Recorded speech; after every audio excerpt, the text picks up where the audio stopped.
A document leaked to AM this morning. Police have received an apology from their commissioner for comments he made on this show about police pursuits this week. This is Andrew Coster speaking to AM on Wednesday. The policy we are looking at, there's a real balance again to be struck here.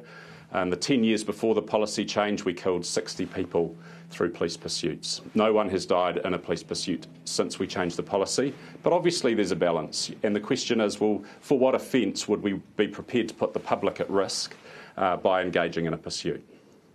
Words there where the Commissioner says we killed 60 people.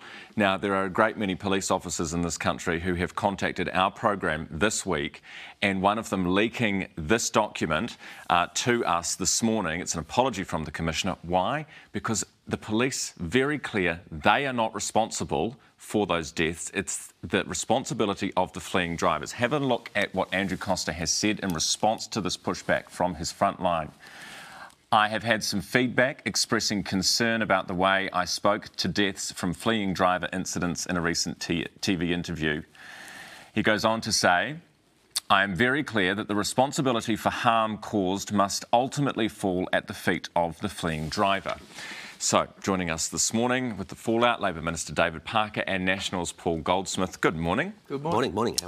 Very good, thank you.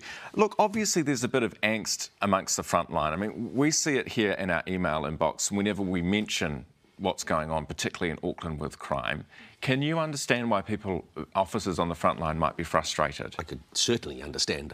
They'd be very angry. The implication from the Commissioner is that it's the police's fault that there have been deaths from chases, when obviously the people who are driving are primarily responsible. And the broader issue, of course, that everybody is concerned about is, where are the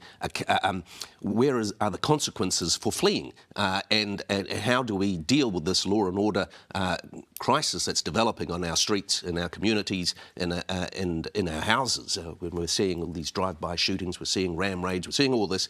People are concerned about it. They're not seeing an effective response. And then to hear the Commissioner saying, "Oh, actually, it's the police's fault," then that only reinforces all the worst fears that a lot of people have. David, you're smiling. Why? Well, he didn't say it was the police's fault. You just saw the clip, so you're just putting words into his mouth. His choice of words wasn't. He said we killed them. No, he didn't. He didn't. His choice of words wasn't perfect. He's apologised. Yeah. I think that's fair enough. I actually didn't see the whole interview, but I did see the first start of it, and I could see he was a bit frustrated because you're trying to pin him on all this firearms problems that we've got at the moment, and he made the point that we've had bad firearms laws in New Zealand for 20 years historically, which has meant that you can't trace guns in New Zealand, and we need a register.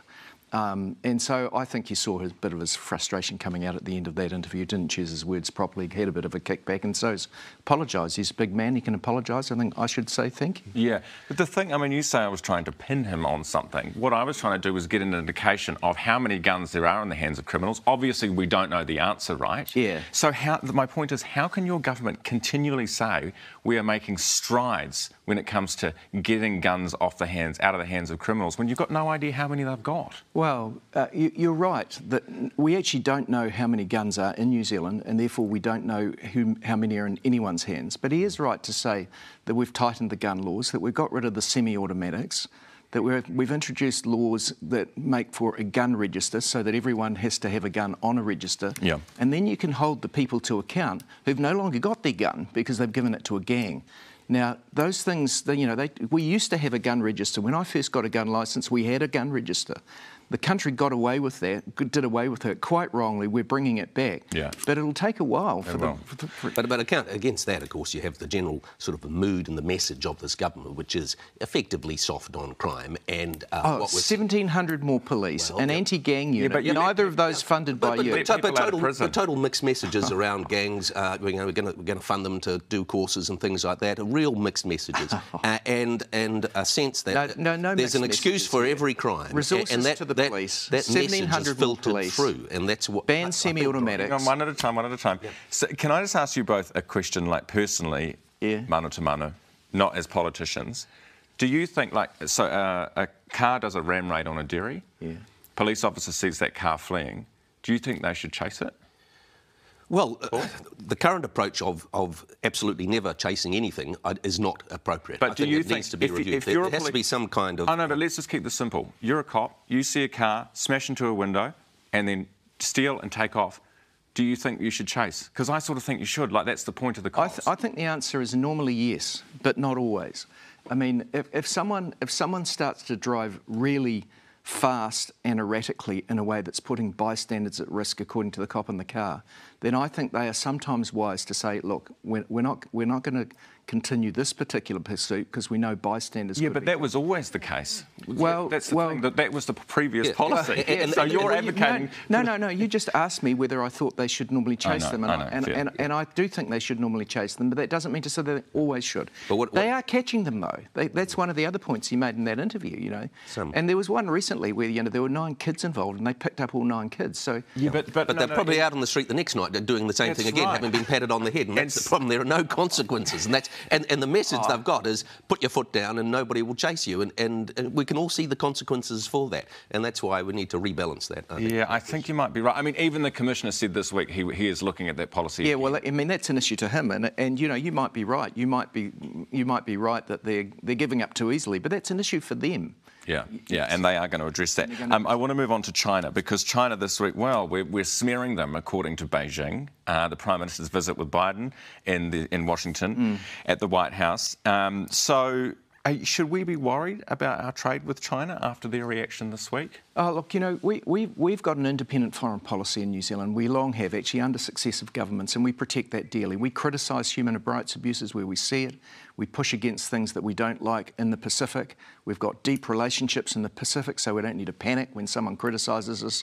You know, we've fallen out with the States previously over nuclear-free. We get criticised by China sometimes for pulling them up on what we think are inappropriate human rights practices in parts of China, or pushing too much into the Pacific. That's international relations. OK, so you're saying nothing to see here. This won't have trade implications in your view? Nothing. Well, you can never say it won't have trade implications, but we don't change our values on the basis of pushback. Yeah, that's right. So we're willing in a funny sort of a way. If you ever did that, you'd be forever being pushed around. Yeah. So your view is that our morals and our human rights, watch and etc. would come before trade. Yes. I mean, we'd be starving but principled, in essence. No, actually, no. Well, if you don't have any, if you don't stand up for some principles, you get to the position that you've got none.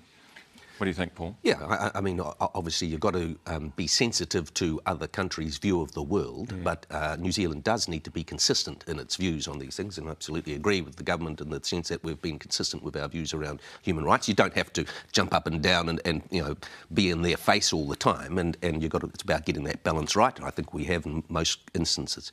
And you get a bit of rhetoric coming back from the other side.